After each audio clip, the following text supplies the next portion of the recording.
It had been months since we really spoke. Not the kind of routine check-in about bills or errands, but a real conversation where two people actually see each other. Our marriage had withered into a pattern of cold silences, occasionally pierced by sharp, pointless arguments over things that didn't matter in the grand scheme. Unwashed dishes, forgotten due dates, dinner left to go cold on the table. We weren't partners anymore.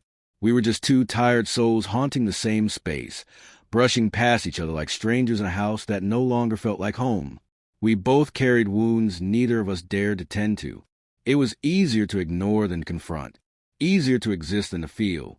That evening, it unraveled again over something small. I had just gotten home after a brutal week of overtime and simply asked if she could grab groceries, since I hadn't had the time. She didn't even look at me, just rolled her eyes and snapped, "Why don't you do something useful for once and go take a walk?" Then she grabbed her bag and slammed the door behind her. The sound of it echoed down the hallway like a gunshot. But it wasn't the slam that got me. It was her words. I stood there frozen, not angry, not even surprised, just done. Something inside me quietly fractured, not like glass shattering, but like something old and tired giving up. I felt hollow, like a room cleared of all its furniture. I didn't yell. I didn't call after her. I didn't try to fight for something that no longer existed. Instead, I did exactly what she said. I grabbed my jacket, left my phone, wallet, keys, everything, and walked out the front door. I didn't have a destination. I just needed air, space, something real.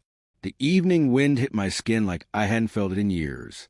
Cool, honest, grounding. For the first time in what felt like forever, I was aware of the world around me, the way the breeze moved through the trees, the way porch lights flickered on one by one. I passed by neighbors' houses, some familiar, some blurred by time and distance, and I realized how long it had been since I noticed anything outside my own suffocating routine. Every step away from the house felt like peeling off another layer of weight I hadn't even realized I'd been dragging. Guilt, resentment, disappointment. It all loosened its grip. Eventually, my feet led me to a small park tucked away behind the neighborhood.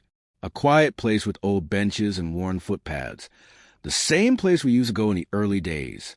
Back when holding hands came naturally, when laughter was easy, when we shared hopes for a future instead of accusations about a past.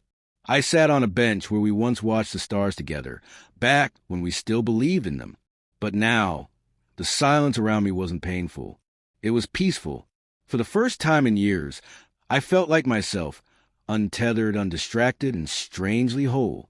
I stayed there for hours, letting the stillness speak what words couldn't. When I finally rose, I didn't go back. Not to that house. Not to that version of me. I walked to the nearest motel and checked in. The next day, I called a friend and arranged for a place to stay temporarily. I didn't reach out to her. She didn't reach out to me. For days passed. Nothing. No texts. No calls. No apology. Just silence. The same kind that had slowly eaten away at us for years. A week later, she came to my office. She stood in the lobby, pale and nervous, her eyes rimmed with sleepless nights. "You left," she said, voice barely above a whisper. "I did." I nodded. "You told me to." She broke down in front of everyone. Tears fell freely as she tried to piece together an explanation.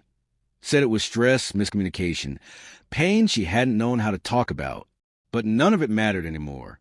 Some cracks don't echo until it's too late.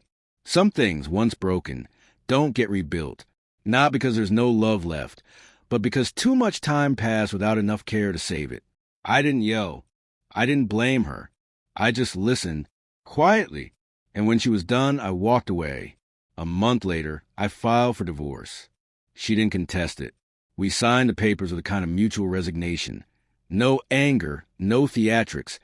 Just two people who had once meant everything to each other, now barely able to meet each other's eyes.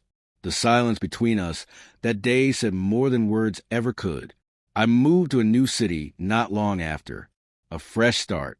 It wasn't glamorous or easy. There were days I felt the ache of solitude like a bruise, deep and pulsing. But slowly I began to rebuild. I made new friends, discovered new habits, fell into routines that were mine and mine alone. I learned to enjoy my own company without feeling like I was missing something. I found peace, not loud, not flashy, but steady and honest. The kind of peace that comes when you stop forcing something broken to keep pretending it's whole. Every now and then, I still think of her, of what we were, of what we lost, but I don't ache for it. I don't wish it back, because I know now that some endings are necessary. Some exits are overdue, and some walks, like the one I took that night, aren't just about getting out for fresh air. They're about finally setting yourself free. She never realized what her words did to me, but in a way, they opened the door I've been afraid to walk through for far too long. That night, I walked away not out of anger, but out of clarity. I finally understood that I deserve more than to be invisible in someone else's life. I deserve to be seen, heard, cared for. I deserve peace. And I found it